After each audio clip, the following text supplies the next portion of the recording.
मीरब जो है जैसे ही अपनी माँ के फ्लैट के लोकेशन निकलवाएगी और अपनी माँ के फ्लैट पर जाना चाहेगी तो अली एक बार फिर उसे कॉल करेगा और रोकेगा कि मीरब, मैं तुम्हें कह रहा हूँ कि तुम घर वापस आ जाओ वरना इसके बाद तुम्हें तलाक का नोटिस ही जाएगा। तो मीरब अली से कहेगी कि मैं अपना फ़ैसला सुना कर आई हूँ, आपको किसी भी गलत फहमी में रहने की ज़रूरत नहीं है।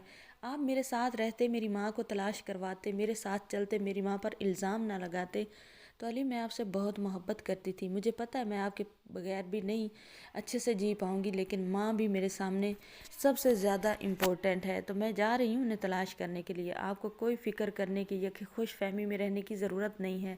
मैं भी किसी खुश फहमी में नहीं हूँ। मुझे मालूम है कि आपकी माँ मुझे तलाक ज़रूर भिजवा देगी, लेकिन क्या करूँ, मेरी भी माँ का मसला है। जिस तरह आप अपनी माँ की मान रहे हैं इस तरह मुझे भी माँ अज़ीज़ है। तो मैं अपनी माँ को अज़ीज़ से बचाने के लिए तलाश करने के लिए जा रही हूँ, कुछ और गलत काम नहीं करने जा रही। तो अली कहता है ठीक है, फिर इंतज़ार करना अपनी तलाक का।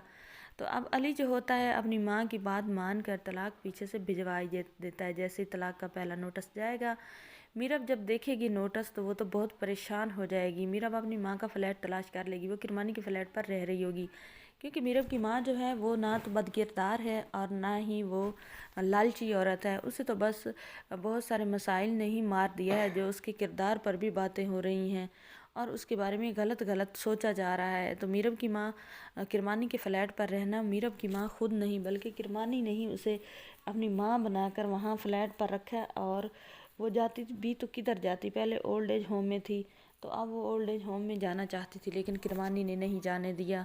मीरब जब माँ के पास पहुँचेगी तो मीरब की माँ उसे देखकर हैरान रह जाएगी। वो कहेगी कि मीरब तुम यहाँ क्या करने आई हो? मेरी बेटी तुम यहाँ से चली जाओ, तुम्हारा घर मेरी वजह से ख़राब हो जाएगा। मैं तो वो मनहूस औरत हूँ जिसने मेरा बेटा भी मुझसे छीन लिया और इतना बेटा बदकिस्मत निकला कि उसने माँ को ही ग़ुलाम बना कर रखा। तो मैं नहीं चाहती कि मेरी वजह से, मेरा साया पड़ने की वजह से मेरी बेटी का घर ख़राब हो। वो मीरब को धक्के देकर बाहर निकालने की कोशिश करेगी कि मीरब जहाँ से आई है वहाँ से वहाँ वापस चली जाओ। यही बातें हो रही होंगी। ऊपर से किरमानी आ जाएगा। किरमानी कहेगा कि सबात बीबी क्या हुआ, ये कौन है यार, आप क्यों घुस रही हैं फ्लैट में बगैर इजाज़त के? अगर सबात बीबी नहीं चाहती तो आप क्यों अंदर जा रही हैं? तो वो जो मीरब होती है वो कहती है कि मैं कोई और नहीं, मैं इनकी बेटी हूँ। तो किरमानी तो शौक रह जाता है मीरब को देखकर। एक तो मीरब बहुत ज़्यादा खूबसूरत भी हैं, दूसरा इतनी ज़्यादा मोहब्बत भी करती हैं। पहले कमाल का रवैया भी देखा था किरमानी ने अपनी माँ के साथ, और अब बेटी का भी देखता है तो वो सोचता है कि वाकई ही बेटियाँ जो होती हैं वो बहुत ही मोहब्बत करती हैं माँ बाप से। बेटियों के होते हुए माँ बाप नहीं रुल सकता। तो जो किरमानी होता है वो कहता है सबात से कि सबात बेगम आप उनसे मिलें तो सही, वो आपकी बेटी हैं, आपसे मोहब्बत करती हैं, इतनी दूर से चल कर आई हैं, अपना घर दाव पर लगा कर आई हैं। तो यही तो मैं कहती हूँ कि ऐसा ना करें, सबाहत कहती है। तो मीरब को समझाने की कोशिश करता है किरमानी, और सबाहत को भी। तो सबाहत जो होती है मीरब को गले लगा लेती है। अब यहीं से बात बिगड़ने वाली है, मीरब का घर ख़राब होगा, मीरब को तलाक होगी और किरमानी से